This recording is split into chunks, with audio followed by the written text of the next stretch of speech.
Okay, so Be'ezras Hashem, we are continuing with our weekly shirim on Rav Tzadok and imagination through the Sefer Machshavas Charetz, and we're picking off where we left off last week, which is that Yosef HaTzadik was teaching us that the dimyon, imagination, when refined and when elevated back up to its rightful source of inspiration, which is Chachma in its holiness, has the ability of adding to Kedusha. That when Dimyon becomes the lavush, the garment of thinking, not only does it not detract from it, but it allows thinking to take on more potency, because now I realize that Hashem is with me anywhere in my mind, in my demyonos, in my ruminations, and whatever it is that I'm working through. And Yosef HaTzadik's capacity to grab hold of this rarefied version of imagination to the degree that Hashem is found within the Dimyon itself, that comes from Yaakov Avinu. Yaakov is the light of Emes. Yaakov is the light and the reflection of truth, and a truth value that, once expressed in its true form, reveals how even the secondary nature of Dimyon can also become a levush of truth. Yosef HaTzadik wasn't operating on that level of the clarification of Dimyon. It was his main work in this world to refine Dimyon, but he wasn't operating in the same place where the Dimyon was so rarefied and purified to the degree that Hashem was with him no matter what. And it's for that reason that Yosef HaTzadik gets into this entire process with the Shvatim to try and inform them and to teach them that Dimyon does have a way of being elevated in this world. Yosef HaTzadik has three issues with the other Shvatim. And all of these issues that he brings up with them, the three accusations that he brings with them, is that they don't know how to properly utilize imagination. Yosef HaTzaddik's claims against the Shvatim is that if you knew how to elevate imagination from the ground, if you knew how to untether your dimyon from the nefesh habahamis and the hishtakus in this world and the addictive tendencies of this world, then you would be able to elevate your dimyon and enable it to become a levush of the machshava, and then you'll be able to dream like me. You'll be able to see the light of HaKadosh Baruch Hu not only in the whole, but also in the dimyon and the imagination. And that's only done when the imagination is abstracted back up to the source of holiness. And so Rav Tzadok HaKohen is going to explain that the three accusations that Yosef claimed against the other Shvatim, which was that they eat Eiver min HaChai, secondly, that they were gazing at the women of the land, and thirdly, that they were belittling and making fun of the children of the Shvachos, that these three claims that Yosef HaTzadik brings to the Shvatim is really a hyper focus on the three general ways in which the human mind gets stuck in this worldliness.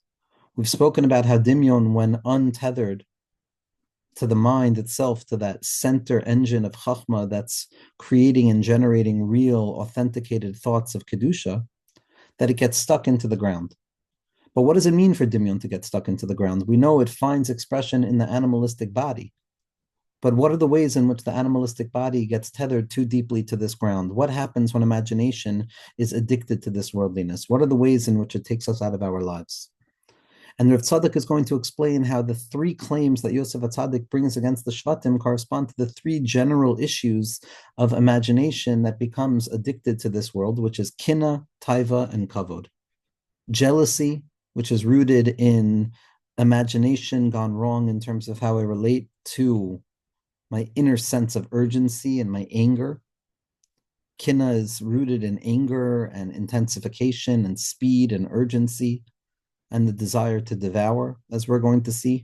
That's the negative side of the dimyon when it seeks a certain form of destruction, corresponding to the quality of gevura, of strength.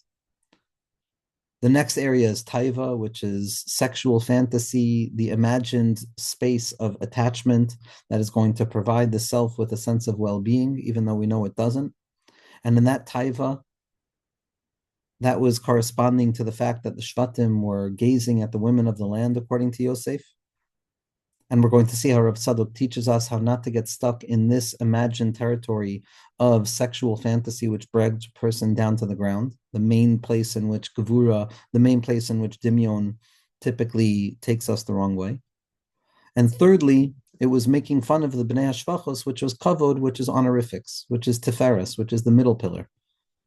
The third way in which the human mind loses themselves and it becomes attached to appearances and stature in this world, all three of these elements, the chesed, the gvura, and the tiferes, the right, the left, and the center of imagination as it descends down to the body and it becomes addicted, are expressed in the three claims that Yosef HaTzadik levels against the Shvatim. Eating Aver Menachai is their kina, too much attachment to the severity of this world, the fear of others, the imagined attacks of others, the desire to destroy the other, which is kina and kas, as we're going to see. Taiva is the chesed of the dimyon de klipa that descends down and it seeks out sexual advances and it seeks out a deep sense of attachment and well-being rooted in externalized relationships. And the third is going to be the tiferes of dimyon when it gets stuck within this worldliness, which is kavod, honorifics, and a posturing of the self instead of focusing in on the light of HaKadosh Baruch Hu. And these three places are what Yosef HaTzadik was showing the brothers. He was saying, your imagination is still tethered to the ground. Imagination has not yet been uprooted, and it's still stuck in its addictive tendencies. That kuf of the dimyon has not been transformed from the eshes zinunim yet. It's still stuck within this worldliness. And in order to awaken that holy monkey business of Purim, we have to abstract the dimyon from its low place and elevate it back up. And that's what we're going to see in the remarkable ways in which Rav Tzadok teaches this. Now here, we're going to see some of the phenomenal, unbelievable creativity of Rav Tzadok's associative Torah, where when we talk about this triadic structure of kina, taiva, and kavod, those three things that take a person out of their inner world of chachma, which enables them to generate a mindfulness of well-being and get stuck in the ground, that these three forms correspond to all different places within Shas and Tanakh that explain how the whole Torah is ultimately coming to speak of one singular point. When Rav Tzadok is making a point, he has the ability to call upon from every place in the Torah to come and support his idea. Because that's what Rav Tzadok was doing. Rav Itchemeyer brings down that the Ishbitzer revealed such a Torah that was so potent and so unbelievably strong that it was difficult for some people to believe that this was actually what the Torah was saying because of the potency of it. And so Rav Tzadok comes along and he shows everything that his Rebbe was showing, but he brings Maimrei Chazal to support it, Psukim to support it. That the Torah of Rav Tzadok is the Torah of the Ishbitzer shown through the lens of the entirety of Shas and Poskim, which gives it a grounding and a founded space. So we're going to see this creativity here. These are the words of Rav Tzadok. In Os Dalid, Nekuda Hey. The three forms of negative Lashon Hara that Yosef HaTzadik was bringing up against the Shvatim, which was pointing to the fact that imagination by them is not yet refined, it's still stuck to the body, they represent the general space, the general way in which a person gets stuck in this world, the general addictive tendencies of imagination rooted in this worldliness, which are kina, taiva, and kavod. Jealousy, temptation, and honorifics, all three of which take a person out of their world. So the first expression of kina, Yosef HaTzadik pointing out that the brothers were struggling with this element of jealousy, of imagining an anger towards somebody else having something. Jealousy, says Rav Tzadok, comes from anger itself, which is the dross of gevura, of intensity, of closing in, of contraction, of constriction. Gevura in a healthy way, when utilized properly, the dimyon has the ability to create particularized forms of thinking, different iterational points. A contraction for the sake of revelation, but down in the klipa, when the dimyon is attached to the body itself, it expresses itself through the psoilus of gevura, which is a jealousy and an anger, expressed in Aver Menachai. Aver Menachai, eating without shechting, eating the animal even when it's still alive. Brute force, man of the field, like animal. This comes from a cruelty that emerges from an anger, which is the same quality that wild animals have. Nebuchadnezzar, we know, would engage in Aver Menachai, as the Gemara tells us, with a rabbit.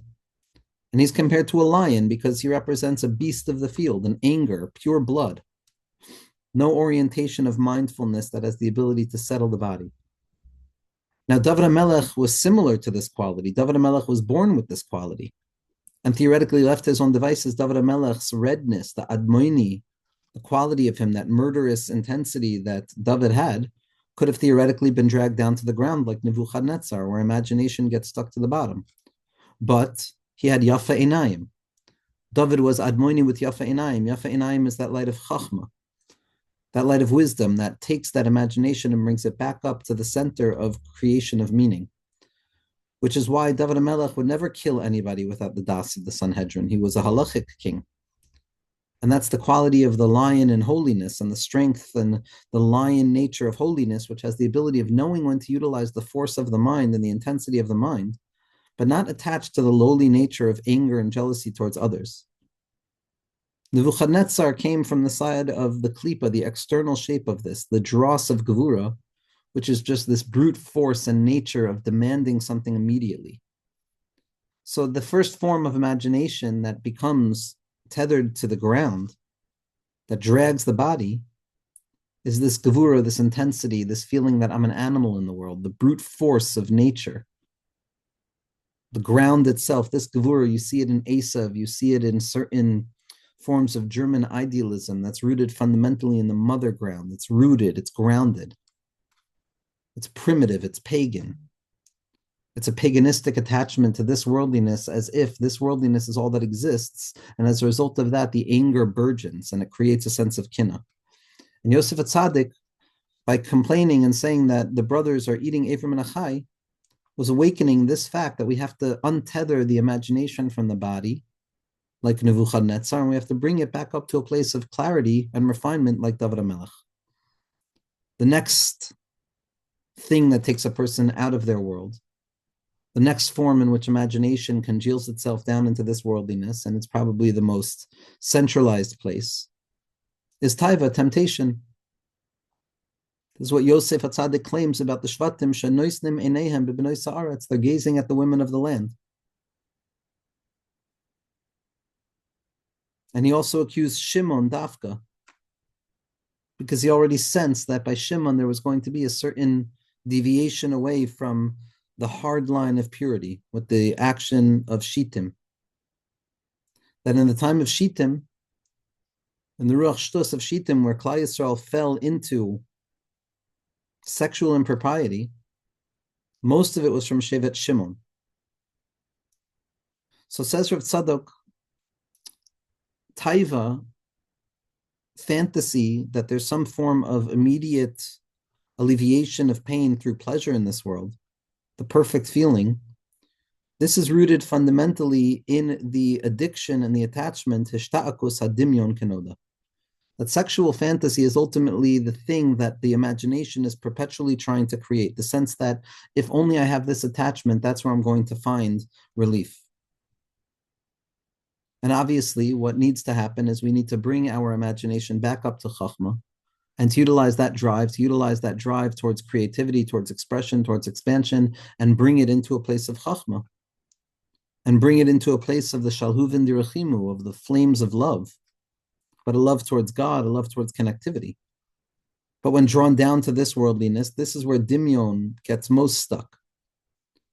I heard from my teacher, I heard from the Meshilach, says Rav Tzadok, that Shittim, this place of sexual impropriety where a Ruach Shtus falls upon Klal Yisrael and they get so stuck to the ground, what the word Shittim implies is a Dimyon Lashon Shtus Shel Asid Yisrape, that in the future, this is going to be healed. The broke down imaginative strength of desire and temptation that Klal Yisrael finds itself stuck in from time to time, especially throughout the biblical narrative, it's reflective of the fact that this tremendous drive, this taiva to be connected, is a ruach shtus. It's a momentary deviation from the true form of imagination. And in fact, like the shittim, it's going to be healed in the future.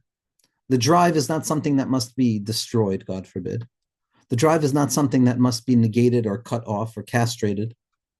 The drive is something that has to be abstracted back upwards towards Kedusha to enable for there to be a period of Eribya de Kedusha, which is the midah of Yosef Tzadok. As the Ishbar Tzur points out, that the Pasuk in Yoel says, D'me'ayin beis Hashem yatzav hashkes nachal hashitim, that in the future, nachal hashitim, which is this place of shtus, which is this place of attachment to the taiva of this worldliness, in the hopes of finding some sort of satisfaction, is ultimately going to be refined, and it's going to be abstracted back up into Kedusha, where we're going to begin to dream dreams of Nevuah and prophecy. But that's only in the future. In the future, Achar Zvichas HaYetzer, after the Yetzer Hara, which is the source of the Dimyon that attaches itself to the body, is going to be shechted and it's going to be whitened with clarity. It's going to be purified. And at that place, dimyon and that imaginative process is going to ascend upwards. Like the pasuk says, that there's going to be a leiv basar, that our hearts, instead of being stuck in the addictive tendencies of this worldly nature and attaching ourselves to the physical pleasures of sexual fantasy and all of the attachment-driven behaviors that we engage in, any type of unhealthy attachment is rooted within this taiva, that it's going to be elevated, it's going to be brought back to its rightful place, and we're going to begin to have the ability of pirya v'rivya de kedusha, that every mind is going to be magala atidos, and every mind is going to be able to reveal secrets upon secrets upon secrets. Tzaddik yisoid olam, the secret of the soid of Yud, of Chachma, revealing itself deeper and deeper.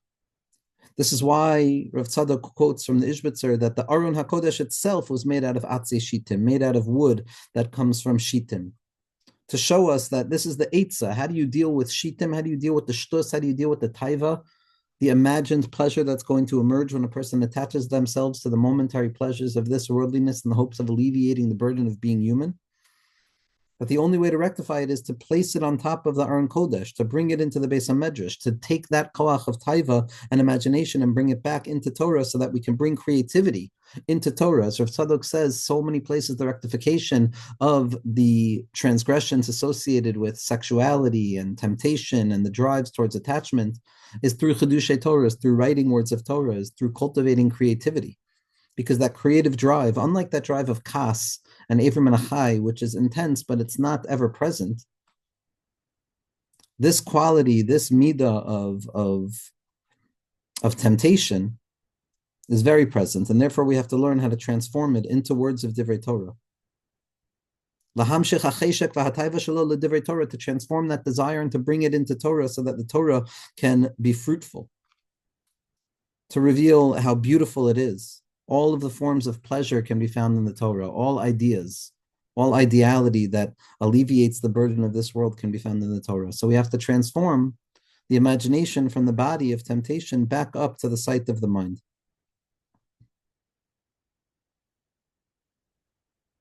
The only way that we're able to do this is to understand that the atzei shitim, this wood of shtus that represents the drive and the Yetzer Hara and the temptation, we have to bring it into the Beis Medrash and we have to attach it to the Torah and we have to bring it to a place of creative holiness or imagination of holiness.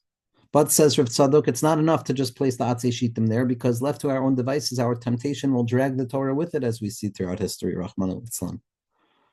And therefore, it's not enough to just place the atzei shitim back onto the Torah to show that imagination can be refined through the Torah, but rather the atzei shitim have to be protected and surrounded. They have to be protected and surrounded by a layer of gold. The dimyon hu mitzupa zahav mibayis mibachutz. But the atzei shitim have to be plated with gold on the outside, meaning to say that the imagination that we're bringing into our Torah, the creativity that we're bringing into our Torah, as we elevate the drives from this worldly addictive tendencies and we elevate them back up to the creative development of spiritual modalities, we have to ensure that it's protected by zahav. What zahav? That's tokef hayira hakedusha hamevateles taivos ros.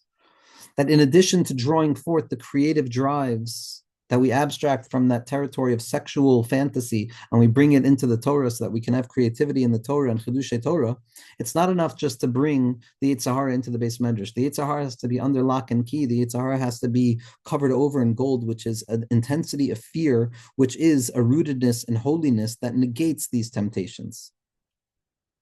That's why Shimon and Levi are brothers. Shimon, which has the shevet that has more susceptibility to the avon, to this temptation, is always together with Levi, who's the light of Torah, because the only way to harness this energy of Shimon, the only way to harness this temptation that has such a liability of getting attached to the ground, God forbid, is when it's subsumed together with the light of Levi, which is the light of Torah. They always have to be connected. And in that place, we come to realize that Shimon's desire is not to attach himself to the ground. It's not the Maisa Shitim. It's not the sexual impropriety of sexual addictions and the fantastical addictions that we have towards attachment. In truth, the light of Shimon is not Sham Avon, it's Mash Avon. It's not that, oh, there's inequity there. It's that we erase inequity there. And Shevet Shimon actually has the ability to overcome this tendency stronger, like they saw by Dinah, by the Maisa Shechem, or they connected with Levi, meaning to say that when connected to the Torah, this desire, this physicalized desire, this natural human desire and temptation that descends down to this worldliness, not only is it not destructive, but it adds to the light of the Torah. This is the secret of how ultimately Shimon and Levi have the ability, that Torah has the ability of elevating this dimyon.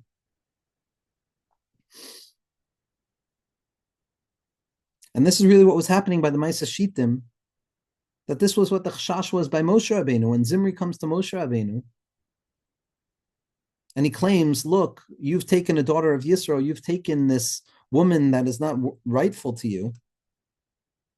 And the claim that Zimri had was that Moshe, you're stuck in this taiva, you're stuck, God forbid, in this attachment of imagination to the world. And you're not a person who should be teaching Torah. That was the claim. Zimri bala Moshe. Zimri comes to Moshe Rabbeinu with a claim that you married the daughter of Yisro. Who gave you permission? And he quotes from his Rebbe, the Meshiloach, based on the Zohar Kadosh and the Arizal, that in truth, Zimri himself was coming with claims that he was worthy also to Cosby, that he was also enabled in the relationship that he was in. He saw in Moshe Rabbeinu a prototype. He thought that Cosby to me is like Tzipora to you, as the Arizal describes. And Zimri came to claim that no, my imagination is being utilized through the lens of the Torah. And in that place, the only way to rectify that, the only way to push that claim of Zimri back, is with the kina, which is the opposite of taiva, that intensity, kanayim poigambo. Kanayim poigambo. Which means, really, according to the Vledniker, that the tzaddikim are able to daven for people who find themselves stuck in this issue. Even though sometimes we feel that it's unfixable, in truth, the tzaddikim have a way of fixing it. And so we see that this process of imagination in taiva, that can get stuck into this worldliness through sexual fantasy, through the process of Shimon and Maisa Shittim, has to be elevated by way of the Torah. So we see so far that Yosef HaTzadik came with two claims against the Shvatim as to how to refine their imaginative attachments to this world, that he wanted them to break free of the broken form of kas and anger expressed in Evrim and Achai, and he wanted them to break free from taiva and sexual fantasy attached to the Maisa Shittim.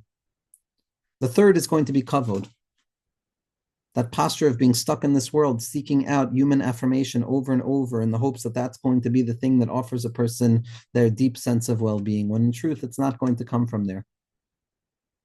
Kvod malachim choiker davar, that if you're searching for kavod malachim in this world, you're searching for this worldly kavod, then you'll always feel that you're not worthy of that kavod, and kavod will run away from a person. It's only when a person turns upwards towards HaKadosh Baruch Hu and says, it's your kavod, HaKadosh Baruch Hu, that I want to be megala, then kavod begins to come to a person.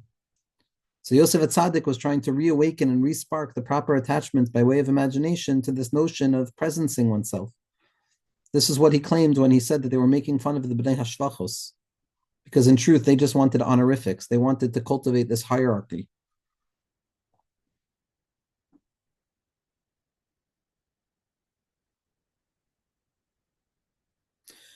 And the secret of the matter is that the only way to overcome this drive towards kavod is to attach ourselves deeply to the kavod of the Torah, to the kavod of HaKadosh Baruch Hu, to stop seeking out this worldly kavod, which is of the deepest forms of pleasure, as people say. It's an ethereal pleasure of feeling sustained by somebody else's judgment of you. And our job is to elevate that, to untether it from this worldliness, and to elevate that kavod back to the true source, which is the shorish of chachma and the shorish of Torah. The kavod chachamim yinchalu, that there's a true side of chachma and a true side of kavod that comes down, and that's the honor of thinking, that's the honor of being part of the Torah, that's the honor of being nishmas Yisrael. This is the secret of the Kohanim who merited to have the clothing of kavod and tiferes, aggrandizement, but not of the self, rather revelation of the light of the Torah that was shining through them, the light of godliness that was shining through them. Because in truth, this form of kavod, this kavod that comes about by attaching ourselves to that ikar place of chachma, the kavod that's given to us by way of our neshama, this doesn't express itself by way of arrogance. This is the root of humility. as we see by Moshe Rabbeinu, that Moshe Rabbeinu was the greatest of the great, and he exemplified the quality of anava, because the more I recognize that it's about your kavod, Hashem, and not my kavod, the smaller and smaller and smaller I become, the more invisible I become, the more translucent I become, to allow myself to be a lens through which kavod Hashem could be maskala in this world. Tov yatzar kavod lishmo. This entire world is built in order so that everything can be a vessel for the kavod of HaKadosh Baruch Hu. The moment I detach myself from my own kavod, and I attach myself back up to the kavod of Hashem, my imagination becomes the vessel through which HaKadosh Baruch Hu can reveal himself more and more. It's the clothing of the Kohanim. This is the anava of Moshe Rabbeinu. It's the midah of HaKadosh Baruch Hu, that in the place of his greatness, that's where you're going to find his humility as well. That in attachment with true greatness, the natural sense is one of anivas. That's the rectification of arrogance, is using our imagination to imagine ourselves humble, to live with a deep sense of active and engaged humility. This is the midah of the holiness, the rectification of kavod. That kavod is only a garment. It's a garment of the light above. It's not the ikar and end-all, be-all expression of self. It's simply a vehicle that reveals more and more. Like Chazal would refer to clothing as mani mechabdusa. That clothing, like a lavush, are meant to be something that generates honor. Because, like Moshe Rabbeinu, like somebody who's attached to the right place of Chachma, the right place of elevating the dimyon from the body and bringing it back up, their interiority is operating in a place of full anivas, of full recognition of where the true kavod is, which is HaKadosh Baruch Hu. And therefore, they're running away from leadership. They're running away from the desire to be in control or to be ruling over other people or to claim their greatness over others. A person like that, leadership chases after them, because that's who HaKadosh Baruch Hu chooses. And a person who's forced to accept leadership, if Hashem sends it their way, then the leadership is only a garment, but they understand that beneath that garment is anivus. It's only a garment because kivan da'atzmuso adar ababoyach mizeh. A true leader is one who at every single moment, even though they adorn the garments of leadership, there's a natural denial of leadership. There's a natural desire to run away from that role, like we see in Moshe Rabbeinu, until Hashem says, put on the levush, put on the levush. This is what we say. David HaMelech says that Hashem Melech Gayus Lavish, that your Malchus is a levush to you. It's not the essential thing. The imagined forms of kavod are when I attach myself and I imagine that that is who I am, the judgments of other people, the praises of other people or the complaints of other people. That defines who I am. It's not a levush, it's the thing. That's the addiction to this worldliness. The rectification of dimyon is the attachment back up to the source of light and remembering that it's just a levush, it's just a garment. And that my inner quality is running away from any desire of self-aggrandizement. This is what we see, that Rebbe was the biggest of the Anavim, and all of the leaders had such profound qualities of humility. Rabbi Shimon ben Gamliel, who was the leader, also had this quality of Anava, because when kavod is attached back upwards and it becomes the levush of holiness, then we imagine more and more of HaKadosh Baruch Hu's kavod. But the nature of this worldliness, the nature of the way that this world operates is more often than not, when a person is expressing a true midah, let's say a person is refined in a quality of the fixing of temptation or the fixing of anger or the fixing of honorifics, more often than not, the world is going to assume the opposite. The world is going to level a claim against that person that says you're operating in the opposite way of what you're actually trying to do. Meaning to say, the more humble a person is, the more they'll be accused of being arrogant. The more refined the person is in holiness, the more likely it is that they'll be accused of being unholy, etc., etc. Rav Tzadok uses this inverse mirror of symptomology to be very helpful in diagnostics, that in the absence of Nevi'im, if we want to understand the main place in which we're meant to do our work in this world and rectify what we need to rectify, it's going to have to be in the place that we struggle most. Because in the place that we struggle most, that's where Shemayim is showing us that that's the place that the work needs to be done. But in this worldliness, most people are going to see things in the opposite way because we operate in a world of falsehood. And it appears that the truth is upside down in this world. Therefore, Moshe Rabbeinu was also accused of arrogance. And we find this in other scenarios as well. Now, like we said, Yoseph Tzadok was not simply trying to attack the brothers for being stuck in the unhealthy, addictive forms of dimion in these three categories of kina, taiva, and kavod, chesed, gvur, and teferes, the right, the left, and the center, because he understood that what he was trying to spark within them was their own utilization of dimion. He was trying to help them break free of any attachment to this world by way of imagination, and to ensure that they, like him, can become dreamers, that they, like him, can be worthy of receiving imagination in a refined way. And so Yosef's job wasn't speaking Lashon Hara, God forbid. It was awakening these qualities, pointing them out for the sole purpose of elevating them out of it. That as the teacher of this quality, the teacher who received from Yaakov the ability to refine imagination, by speaking about it towards the Shvatim, what a good teacher is doing is not simply pointing something out, but they're trying to awaken that very quality within the student that they're speaking of. Because in truth, the brothers were not falling into these traps. It was all mitzad hadimyon. It was all from an imagined perspective, but that's where the work had to be done. רק לפי שראה שנסבר דגם דמיונויסב אמס שנשתחוו לו, חושב לתקנם במה שחשתם. Yosef Atzadik is aware that his imaginations and his assumptions about the Shvatim are not fundamentally true, that they were in his own dimyon. But once he saw that there's a truth to my dimyon because the dreams that he had came true, Hashem was revealing to him the power of Dimyon. So he said, if this was my imagination as well about my brothers, even though it turns out not to be true, if it was imagined, then I have to try and figure out how that can fix something. And he wanted to fix them in the place that his imagination had caused him to accuse them. To bring chayus and vitality of holiness into them. That was his job. To give them life, meaning to say he wanted to draw down the essential quality of life, the opposite of imagination. He wanted them to be able to live with kavod and kina and taiva, the kedusha. And the koach that Yosef Atzadik had was that because he was a God-fearing person, his words were going to be heard, and he was able, a God-fearing person who speaks words of insight, has the ability of drawing vitality into those who are listening, as the Gemara tells us, that somebody who has a fear of God within them, their words are going to be heard, meaning to say that their words will have the ability of drawing vitality into the ears and the hearts of the listeners through the words that they're speaking. That the words that the teacher is speaking have the vitality of the self within them, as the pasuk says that the individual is a nefesh chaya.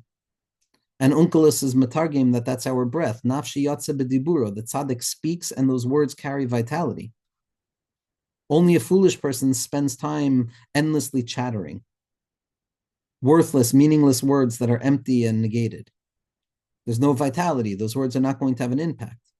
But someone who lives with an alignment to godliness and has the fear of God and is refined in a place of kedusha, and they have pachad Hashem that surrounds them, all of their actions and all of their words are in accordance with the desire of Hashem for them.